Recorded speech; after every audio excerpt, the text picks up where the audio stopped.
Closed doors, I'm a fool for your love.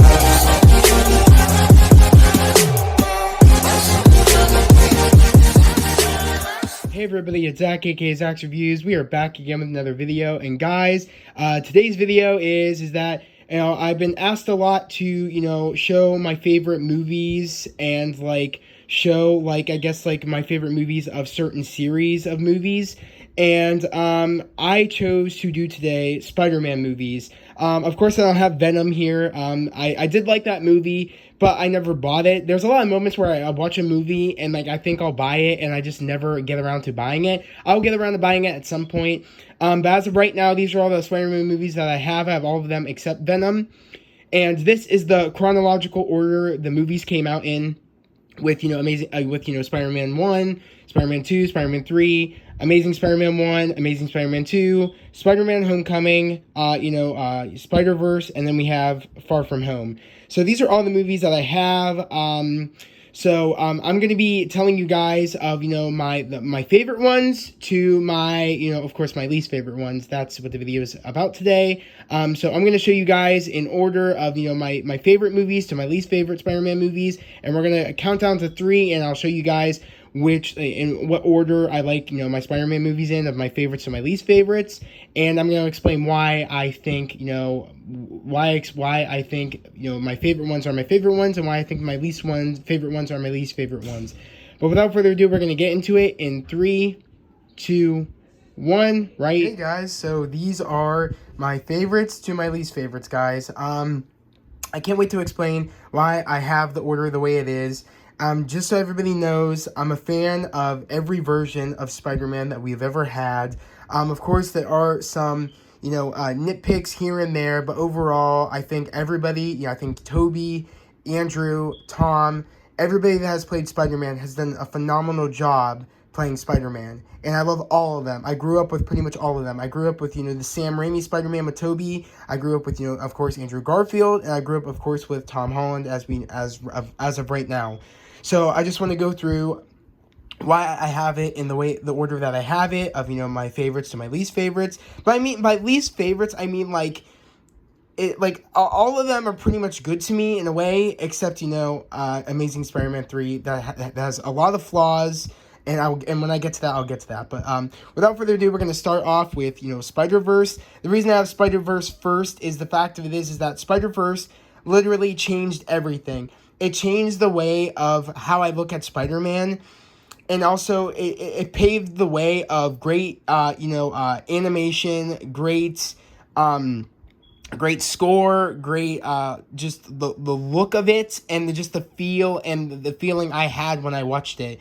Essentially, we got to explore the character Miles Morales, and we've never seen that throughout any Spider-Man movie, any cartoon. We really got to dig in deep with who Miles Morales is and what makes him Spider-Man. And, I love how it's the main focus of him, but we end up running into other Spider-Man and, Spider-Women along the way. And I love how it's in the core of the story, it's still how Miles is, pretty much, just a kid that lives in, Brooklyn, and pretty much is trying to find his way, essentially. Trying to find his way, becoming Spider-Man, and, essentially taking the mantle after the death of Spider-Man. But I love how it's also when he meets Spider-Man in his world, that Spider-Man dies, and then another Spider-Man comes from a different universe, and then that's the one that trains him. And it's the one that trains him is the Spider-Man that's pretty much a retired Spider-Man in his world, and pretty much that, and while that Spider-Man from that world ends up training him, Miles is almost training that Spider-Man from that universe and inspiring him to want to be Spider-Man again. So it's just a beautiful story of learning from one another, and and just learning about this awesome character, which is Miles, which Miles is my new favorite character, because I know more about that character. I knew of Miles Morales, but I didn't know who he was as a person, that I grasp so much, and I just love that character.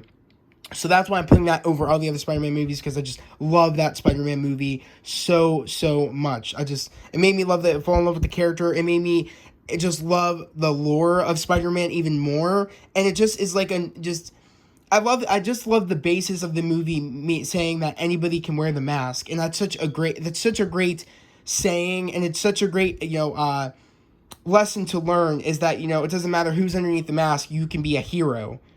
Like, you don't have to be black, white, anything. It can be anybody, and you can save somebody and be Spider-Man. And I just love the lesson that they're teaching you, is that anybody can wear the mask. So that's why I put that in front of all the other Spider-Man movies.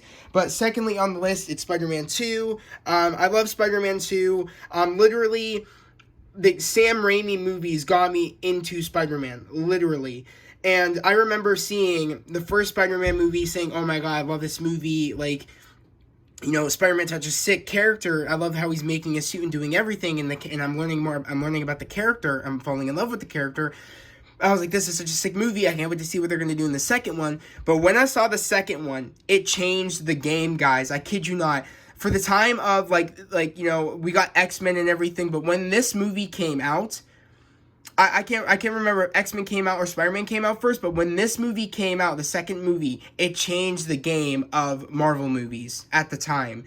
I like the action sequences between Spider-Man and Doc Ock in this movie are like the hands down still like the best action sequences you could ever see in a comic book movie. And I just love those I still love that sequence where he's fighting Doc Ock in this movie. And there's a couple of one, but the most memorable one is when he's fighting on the trolley. And, he's, fighting on the clock tower, and he's doing all these cool things. Those are the most memorable scenes. Or not the clock tower, but he's fighting on, like, a building. And that's just the most memorable scene. And, of course, everybody knows when he stops the trolley with his webs, and he's attaching them to the buildings, and he's holding the trolley back from falling off the cliff. Which, that's so memorable. And this is just a great movie. And I love this. I love, like, the lesson it tries to like, teach us. Which they did it very successfully. It tries to teach us that the fact of it is that even, it teaches us, with great power comes great responsibility, in a sense. We learn more about that because, in this movie, we learn that, Peter wants to have a life with Mary Jane. Peter wants to, get good grades in his classes and always be on time. Peter wants to have a normal life. But he can't have a normal life because due to the fact that he is Spider-Man, and with great power comes great responsibility, meaning he needs to do anything and everything to make sure people are safe, even though he wants to have a normal life. You got those powers to help the planet. And I feel like he finally realizes that in the movie, is that when you have great power and you don't use your powers, bad things happens. And I feel like, at the end of the movie, he realized in a way he can have both. And I feel like that's what's so good about this movie, is it explains the fact that when Peter was irritated, he couldn't be on time, couldn't be with Mary Jane. But when he stopped being Spider-Man, bad things happen. I feel like he kind of grasped, I need to do this. Yeah, I want a normal life, but people need me. And it really shows in the movie that people need him. And that's why I love so much about that movie, is that it's showing that people need him and he needs to step up. And like Uncle Ben said, with great power comes great responsibility. And I love the message that they're sending there in that movie. They really hone in on that message in the second movie, which I just love. That's why it's my second favorite movie. And also the suit looks, they made minor tweaks to the Spider-Man suit from the first movie, and I just love the way the suit looks in the second movie. I just love the coloration. I just love the minor tweaks that they did. I just love it. I love it so much. That movie is held dear in my heart, because these two movies made me the biggest Spider-Man fans ever. That's what got me on the Marvel comics and everything, is the Sam Raimi Spider-Man movies, which I will forever be grateful for what Sam Raimi did for these movies. But going to the second movie, it's so iconic, guys. Again, this is like the first movie that got me into comic books. Comic books and comic book movies. Literally, I thought Tobey did an amazing job what he brought to the character at the time. I thought he did a great job. I still think he did a great job at the time, to this day. And I just love the story of, we're learning about Peter Parker. We're learning how he got bit by the spider. We're learning how he made his suit. And, we're learning of the fact of it is the big saying comes great power, with great power comes great responsibility. We learn that saying from Uncle Ben. We find out Uncle Ben dies and all this stuff. Yeah, people saw it, people read this in the comics, but for people that didn't read it, it was such a great way they told it. And it really sparked the superhero movie genre with Marvel and in the world, I'd say. Like, it really, was competition for, like, the Batman movies and all that stuff that came out and that previously before the Spider-Man movies came out and stuff. Like, this really challenged the game and really made a good competitor with the Sam Raimi Spider-Man movies. And I just loved the first movie because I remember all the time I would want to, like, make my own suit. I always tried to, like, do the sketchbook scene when Spider-Man, when Peter's making a Spider-Man suit. I always reenacted the scene where, like, he put on the ski mask and he went in the alleyway after Uncle Ben's death sequence. Like, we all used to do that when we were kids, and I used to do it all the time. I remember I used to just pretend I was swinging around my house, jumping on furniture and everything. Like, who didn't do that? But, like, I did that, guys. Like, that's what, like, what got us on, superheroes was like the Sam Raimi movies. That's why I'm so grateful, and, like, that's why I'm protective of these movies, is because that's what sparked my love for comic books and my love for Spider-Man. Like, without these movies, I wouldn't be probably who I am today, and I'm so grateful that, to explore, and, like, it made me who I am, wanting to help people and inspire people. Like, these movies started that. So I'm just forever grateful, and this is such a great movie. Of course, like, it had a really great sequel, but of course, I would put the sequel over this, but I mean, meaning I'm doing it because it was a great sequel. I love the message. They really hone in on the great power comes great responsibility in that movie. That's why I put it over this. But just the Sam Raimi movies in general were really, really good, except the third one had real bad problems, but overall, it was a pretty damn good trilogy, besides the third one. But okay, on to the next one, guys. We have Amazing Spider-Man 1. This was a total switch up from what we all know as Spider-Man fans. This was such a breath of fresh air with, what do you call, with the web shooters and with the kind of like the different look of the Spider-Man suit, more of like more of like what a teenager would make this with, like, in modern day society. Kind of like the Amazing Spider-Man movies reminded me of the Dark Knight movies in a way, with, like, the sort of, like, grounded almost, with, like, he made it, like, with real materials from, like, with spandex from, like, speed skating and luge and all that, like, and he, like, made the stuff in his basement with he made his goggles, his lenses with the sunglass lenses. And, like, he was just very creative, and he made his suit with puff paint and all that stuff. Like, we really saw the technical side of Peter Parker, and I feel like that was where it fell short with all the other Spider-Man movies, is that we really didn't get to see the nerdy, sciencey side of Peter until the Andrew Garfield movies.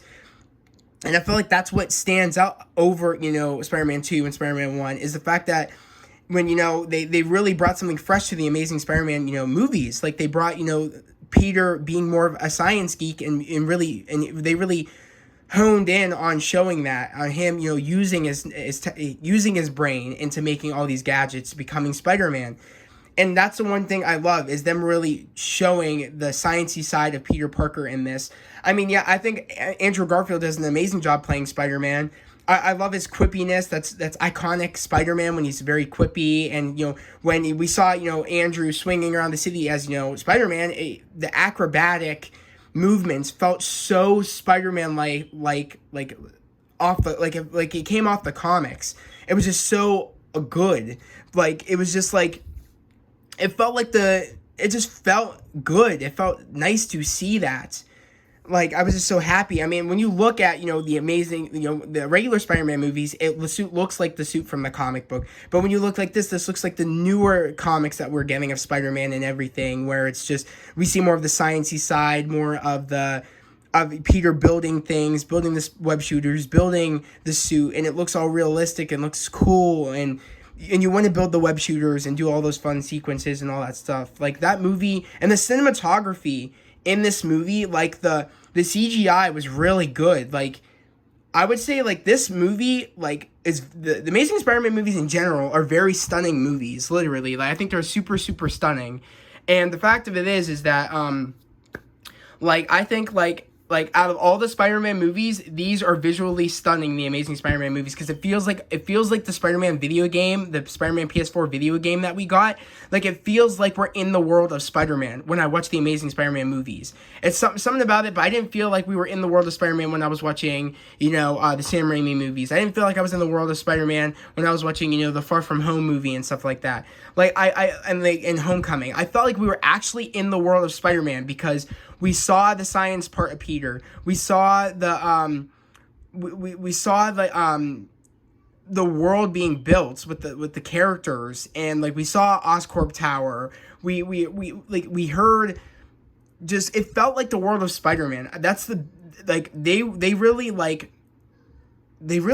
hit it on the nose, building the world of Spider-Man in those movies compared to all the other Spider-Man movies. There's something about it, but I feel like I'm in the world of Spider-Man with the way it looks, with the way it feels, with the soundtrack, with how Peter Parker is in the movie. Yeah, I feel like I don't like sort of like the emo-ness of Andrew Garfield's Spider-Man, how it's like awkward, too awkward in a way. It almost seems weird. I think Tom perfected that more than Andrew when it comes to awkwardness. Like Peter, I feel like, Tom really executes Peter's awkwardness better than Andrew, but I feel like Andrew, like, stepped it up in the second movie. I think that he hit it on the nose in the second movie.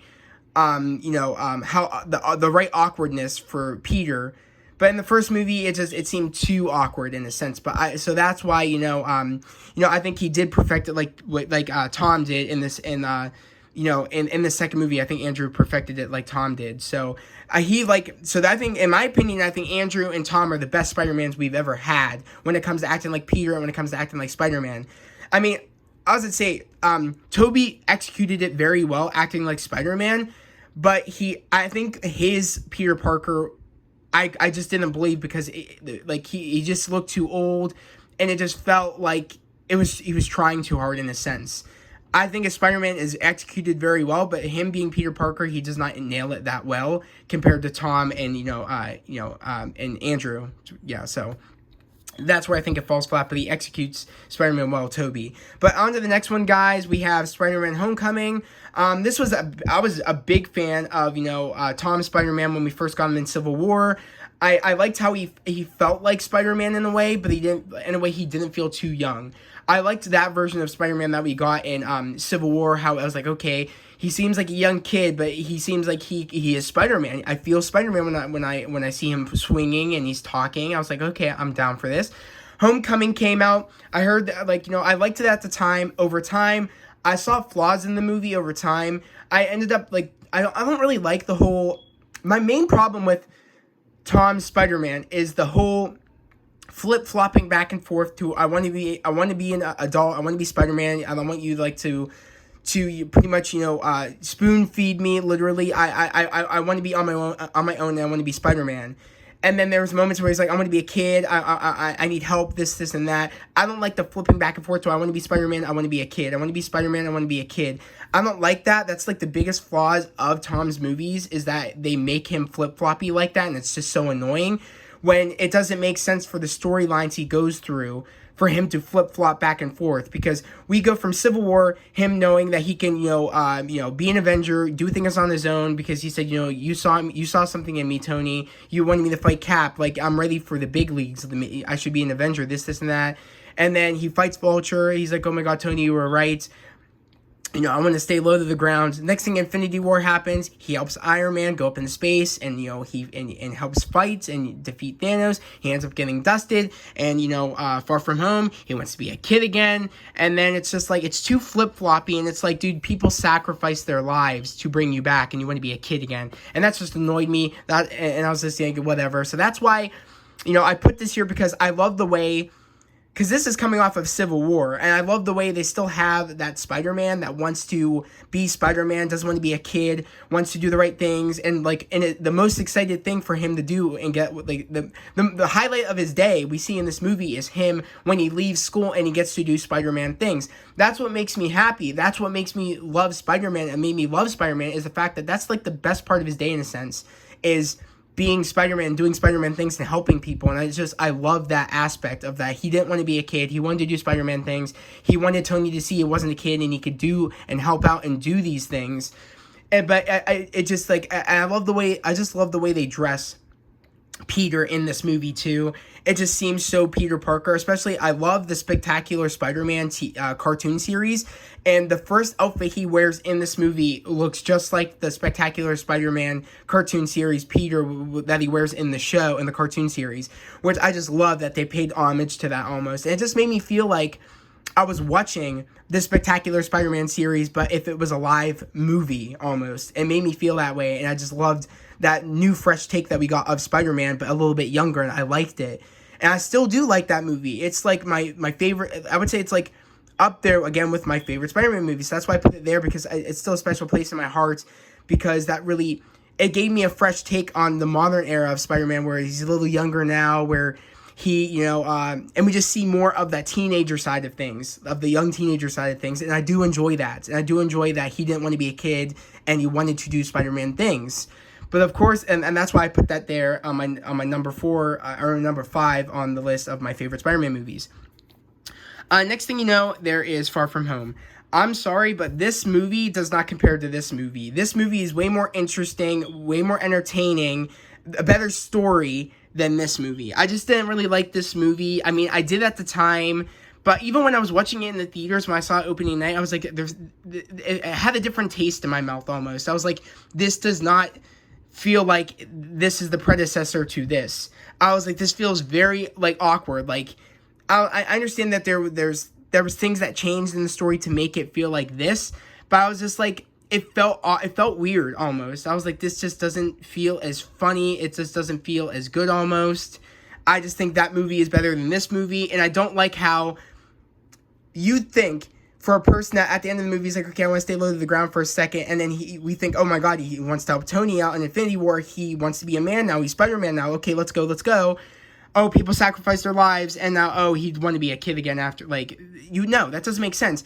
You had all that build up for now he's Spider-Man to, oh my god, people sacrifice their lives, but I'm not going to think about that. I want to be a kid again. That's backtracking for his character growth from where we saw him at the end of Homecoming and seeing him at the, in Infinity War and in Infinity War, and then seeing him come back to here and then wanting to be a kid again.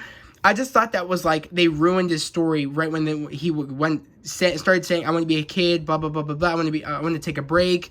I'm like, dude, no, stop playing. They sacrificed their lives to bring you back. You need to be Spider-Man now. There is no, you want to be a kid anymore. I thought he would have realized that after Infinity War, but he just didn't, and it annoyed the crap out of me the entire time.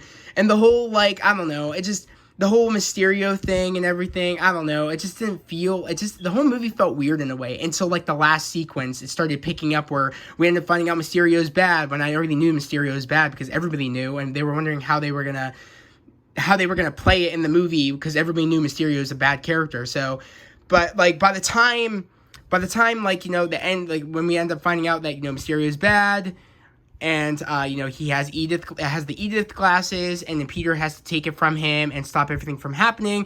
That's when things start getting good, when he's building this, after, when we find out he's bad from there on out, especially with the final fight sequence, where, they're fighting on the London Bridge, and they're doing all this cool stuff, and that big cool fight sequence. That's all from the train sequence, when, Peter finds out, when he finds out Beck is bad, he confronts Beck, but he doesn't think it's Beck, and then he finds out it's Beck, and then he gets hit by the train. Things start getting good from there. Other than that, the movie is just an movie. That's why I'm putting it there. Again, but it did leave it in a way where, it left a big cliffhanger at the end of, Far From Home, where, Mysterio, we think Mysterio is dead, but he ends up releasing who Spider-Man is as a final, haha, Peter, I'm the hero, like I told you I was going to be.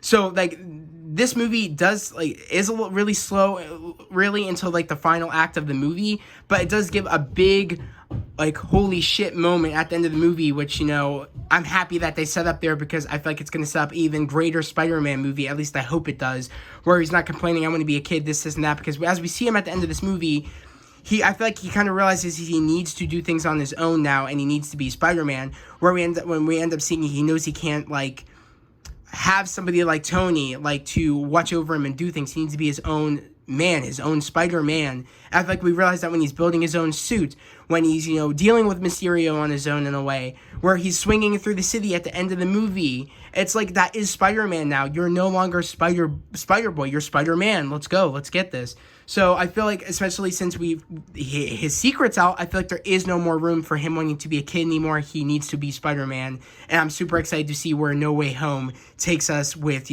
where this story left off and, Far From Home. But going on to the next movie is Amazing Spider-Man 2. Guys, I really, really enjoyed, I enjoyed Amazing Spider-Man 2, but it was not as good as Amazing Spider-Man. I don't know if I really liked the whole sort of like secret agent side of things of his dad's, like, sort of was like a top, it was like too much spy related stuff. I don't know if I really liked all that stuff. I do think there's too many villains. That's the one fault of Spider-Man 3. But I feel like this is a lot better than Spider-Man 3. So I feel like it's just when you always have too many villains, things go south, which that's why I'm a little bit worried about No Way Home, because there's going to be a lot of villains in it. But it's in the hands of Marvel. I think things will be a lot better because, Marvel has something to do with it. Even though this was Sony at the time, but it's Sony and Marvel now with Spider-Man. I think they'll execute a lot well with a lot of the villains that we're hearing that are going to be in No Way Home. So I feel like, I didn't really like the Green Goblin and the Harry they had for this. I was like, okay, that's not really supposed to be the main villain. The main villain's supposed to be Electro. And we also get, Alexi in this, aka Rhino. We get, building of the Sinister Six in this. It's just too much going on. But again, I do love the opening sequence in this movie where we see the back of Spider-Man's suit. And that's just a cool opening sequence where we see like the suit swing when Peter's swinging and stuff as Spider-Man. We see just the cool different like GoPro shots, and just the opening sequence was just a sick sequence. I think that and that's what I loved about the Amazing Spider-Man series, is that they had such cool sequences where Spider-Man's swinging around and doing cool things, and made me want to swing around and do cool things like Spider-Man. So I mean, I was just happy to be back in the world of the Amazing Spider-Man series, because they know how to work with the CGI, they know how to work with the cinematography and make it look like a Spider-Man movie. And just every time I'm in there, I just feel like I'm in the world of Spider-Man. Same as how I feel like I'm in the world of Spider-Man when I watch when I play the Spider-Man PS4 game. They just executed the world of Spider-Man very well in these movies, and I loved the new suit that they made. In Spider-Man 2, compared to the Amazing Spider-Man suit. I loved the suit. It looked very iconic. They went for that iconic look because he's been Spider-Man for a while. But I just feel like the downfall to this movie is there's too many villains. But overall, I would say, I would definitely put this over that, because this executed in a better way of story and interest and action. That's why I'm putting it over, Spider-Man 3. But we're on Spider-Man 3, guys, now. And guys, as you all know, Spider-Man 3 is just not a good movie. With emo Peter doing a dance, air thrusting the air, and pretty much, acting emo, acting weird. Again, too many villains. We have Sandman. We have Green Goblin again, which Harry's Green Goblin in the movie. We have, who else? We have Venom. We just have too many villains in this one movie. And it just was a cluster F, literally. It just was not a good movie. I don't even know if there's any cool. I think the only cool memorable sequence I really liked was the sequence when Peter's on his bike, he gets hit off by Harry, and they're doing that cool swinging sequence through the city where Harry's coming after Peter, and they and confronts Peter saying, "I know that you've been Spider-Man. You killed my dad." And Peter's trying to explain, "I didn't kill your father. He tried to kill me. He killed himself." That's the only cool sequence, in a way, I think of this movie. That's it. And, other than that, the movie was trash. Again, that's not Sam Raimi's fault, because they rushed Sam Raimi to make this movie. Sam Raimi, if I'm correct, wanted to make the third Spider-Man movie and have it either be, I think, a Lizard or Vulture, if I'm correct. Or Mysterio. I think it was Mysterio, if I'm correct. But I'm not sure, guys. But, If that's it could have been one of the three. That's what I heard. But guys, that was my ranking of my favorite to least favorite Spider-Man movies. It doesn't really get again to least favorite until like literally Spider-Man 3. I think all the other Spider-Man movies are great movies, and I guess again they have their flaws, but I still think when it comes to the world of Spider-Man, of like the way it looks and the way it feels, I do think Amazing Spider-Man executes that better than Sam Raimi's movies and better than Marvel's movies. I just feel like it's because it's just the way it looks and the way it feels and the way and just overall the way how it just feels like it's its own thing in a sense. I feel like that's what makes me. Hey Delaney, what? I'm doing a video. Sorry about that, guys. That was my sister. But yeah, guys. I really want to know what you guys think about my rankings of these movies. And also, by the way, I would put Venom right here, just so you guys know, because I don't own Venom, but I would put Venom right there. It was an okay movie. It was better than what I thought it was gonna be. I am excited to see Let There Be Carnage. I'm excited to see where that movie's going to what that's gonna bring to the Spider-Man universe of things. I overheard that they want to make Venom like the Spider-Man of their universe over at Sony. So Venom will be versing Morbius, Venom will be versing Kraven the Hunter. I heard that that's what they're going to be doing with that character, and they're trying to build like a Peter Parker Spider-Man over there in a way, but just with Venom instead, with Tom Hardy's Venom. So I'm interested to see where all that's going to be going in Let There Be Carnage, and I'm interested to see if they can up, if that movie Let There Be Carnage will be better than Venom. I'm interested to see that as well. Because it's a very underrated movie. I thought it was a pretty good movie, Venom, but people thought it was people thought it was bad. Some people thought it was good. Again, it was like a 50-50 on people thought it was good, people thought it was bad. And again, it's a very underrated movie. It is I feel like a rewatchable movie to me, even though it's mid almost, like the movie. So at some point I will get the movie, but I hope Let There Be Carnage will be like a really awesome movie. I'm hoping, but we'll see when it comes out. But without further ado, guys, I can't wait to hear what you guys think about my rankings. I can't wait to hear what your rankings are of the Spider-Man movies. But without further ado, I'm going to end this video here. I hope everybody has a great day, a safe day. I'll see you guys next time. Peace.